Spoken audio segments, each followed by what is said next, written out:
Welcome to Blizzard Fire. We hope this video helps fire up your solution. In this video, I will explain how to learn head anatomy. To begin, focus on the foundational elements such as the skull and the brain. It's crucial to grasp the three main regions, the cranium, the face, and the neck, as they form the overall framework.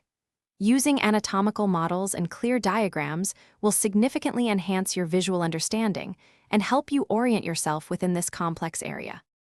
Next, delve into the essential systems. The skeletal system of the head consists of 22 distinct bones forming a protective casing.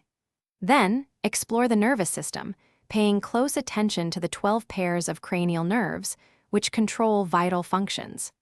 Finally, examine the muscular system, which includes over 30 individual facial muscles responsible for expression and movement.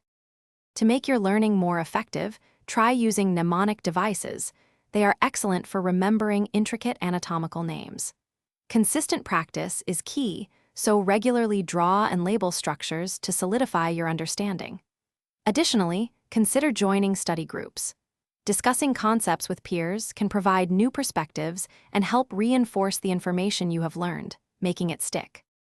For advanced learning, explore three-dimensional anatomy applications.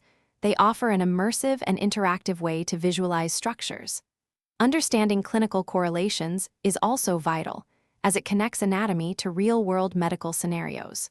Finally, consistently test your knowledge with quizzes and flashcards.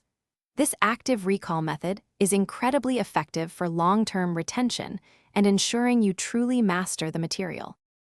Thanks for watching. If you found this helpful, don't forget to like and subscribe.